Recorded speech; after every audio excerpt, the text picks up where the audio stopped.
అసలు వారు పోయిన జన్మలు ఏ జన్మలు ఎత్తినటువంటి వాళ్ళు వస్తున్నారో కానీ, అవునా, ఏ ఏ ఏ యొక్క అది రాక్షస అటువంటి విశిష్టత, అటువంటి చరిత్ర ఉంది.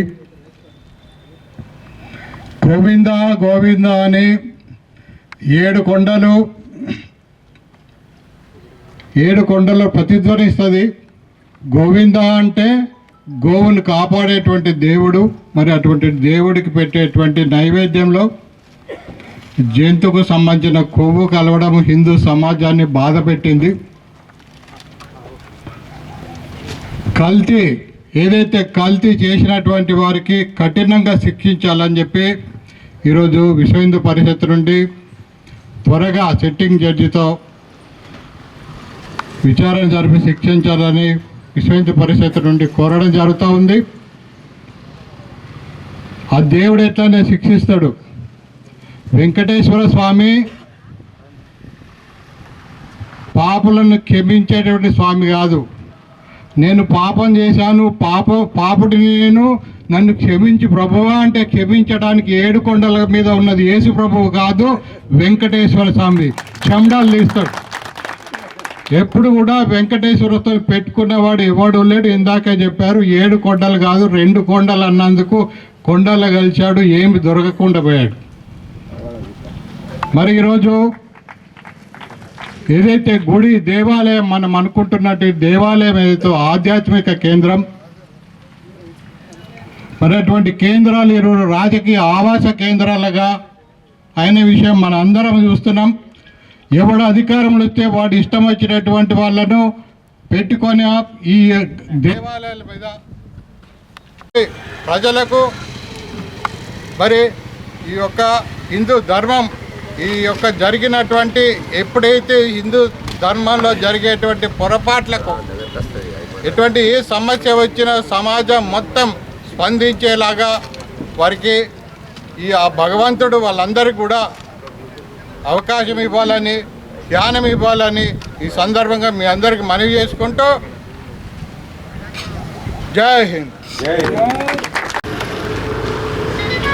ఇంకా 1,95,000 మంది ఎటువైరు అంటే వాళ్ళకు ఇంతకుముందు చెప్పినట్టు 4 రకాలు ఉంటారు హిందువులు. కొందరు మేలుకోరు, కొందరు మేలుకున్నా పట్టించుకోరు, కొందరు అవసరమే లేదు, కొందరు ఎవరైతే వీరులు ఈ దేశాన్ని ధర్మాన్ని రక్షించడానికి మేము సైతం ఉన్నామని చెప్పిన వాళ్ళే వీళ్ళందరూ.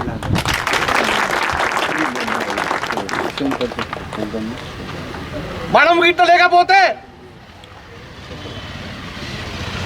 ఈ లడ్డు విషయం కూడా ఎవరు మాట్లాడడానికి ఉండరు. దీన్ని వేదిక మీద తీసుకొచ్చే అవసరం ఉండదు ఎవరికి. దీన్ని కలెక్టర్ గారి దృష్టికి తీసుకొచ్చే అవకాశం ఉండదు ఎవరికి, పట్టించుకోరు. కాబట్టి ఇక్కడ ఉన్నటువంటి ఎవరైతే నేను హిందువుని, నేను మాత్రం దీన్ని ఖచ్చితంగా వ్యతిరేకిస్తాను భావిస్తున్నటువంటి వచ్చినటువంటి వాళ్ళందరూ కూడా నా చేతులకి ధన్యవాదాలు తెలియజేస్తున్నాను.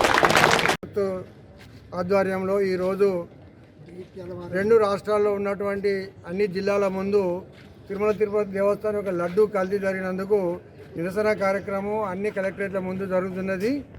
ఈరోజు జైత్యాల్లో నిరసన కార్యక్రమం దాదాపు 500 మంది మరి విహెచ్పి కార్యకర్తలు పాల్గొన్నారు.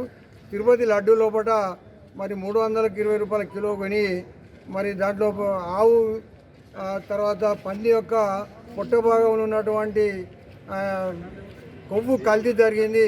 మరి హిందువుల యొక్క మనోభావాలు దెబ్బతిన్నాయి. కాబట్టి ఎవరైతే కల్తీ చేసారో వాళ్ళ మీద చట్టపరంగా సిబిఐ తోటి ఎంక్వైరీ లేక సివిల్ సిట్టింగ్ జడ్జి తోటి ఎంక్వైరీ చేసి వారి మీద కఠిన చర్యలు తీసుకోవాలి. రెండవది అన్యాక్రాంతమైనటువంటి దేవాలయాల యొక్క భూములు హిందూ దేవాలయాలకు అప్పచెప్పాలి. 3 ఒక సనాతన బోర్డు, కేంద్రంలో ఒక సనాతన బోర్డు ఏర్పరిచి ఆ బోర్డులోకే దేవాలయాలు అన్నీ అవ్వడానికి మరి ప్రయత్నం చేయాలి. అట్లాగే దేవాలయంలో పనిచేసేటువంటి విధర్మీయులందరినీ ఆ దేవాలయం నుంచి వారిని అందరినీ తొలగించి హిందువులకు మాత్రమే స్థానం కల్పించాలి. ఎక్కడ హిందువుల మీద దౌర్జన్యం జరుగుతుందో అక్కడ మరి చట్టపరమైనటువంటి కఠిన చర్యలు కేంద్ర ప్రభుత్వము తర్వాత రాష్ట్ర ప్రభుత్వాలు తీసుకోవాలి. ఎవరైతే విధర్మీయులను తిరుపతిలో పబ్లిక్లో ఎన్నుకున్నటువంటి వాళ్ళు వారి ధర్మాన్ని కాపాడాలి. కానీ వారి ధర్మాన్ని నాశనం చేశారు. వారి అందరికీ మరి గుణపడడం జరగాలని కోరుకుంటూ ముగిస్తున్నాను. ఓం తత్సత్. శ్రీరామాయ నమః. జైత్యాల విశ్వ హిందూ పరిషత్తు ఆధ్వర్యంలో కలెక్టర్ ఆఫీసులో కలెక్టర్ గారికి వినతి ఏమిటి అని అంటే, మన భారతదేశంలో ఉన్నటువంటి సమస్త దేవాలయాలలో, అంతేకాకుండా ఇప్పుడు మాది తెలంగాణ రాష్ట్రం కాబట్టి తెలంగాణ రాష్ట్రంలో ఉన్నటువంటి సమస్త దేవాలయాలలో మన సనాతన సంస్కృతి ధర్మము ఆచరణ కలిగినటువంటి వాళ్ళని మాత్రమే దేవాలయాలలో ఉద్యోగంగా ఉంచాలే తప్ప మరి పూజారుల విషయంలో కానీ లేక దాంట్లో యాజమాన్యం కానీ ఆ కమిటీలో కానీ మతేతరులను ఉంచకూడదు. సంస్కృతి కావాలి. మన భారతీయ ధర్మం ఎవరిలో ఉందో అటువంటి వాళ్ళనే ఉంచాలి. అంతేకాకుండా దేవాలయాలన్నీ కూడా స్వచ్ఛంద సంస్థల ద్వారా మాత్రమే నిర్వహింపబడాలి, కానీ దాంట్లో ప్రభుత్వము ఏమాత్రము జోక్యం చేసుకోవద్దని. ప్రస్తుతమైతే అంతా ఏది మన తిరుపతి ప్రపంచమునకే అదొక దేవస్థానం. అట్టి దేవస్థానంలో మరి కలుషితమైనటువంటి పదార్థాలతో లడ్డూలు తయారు చేసినట్టు ప్రజలందరూ కూడా ఆవేదన పొందుతున్నారు.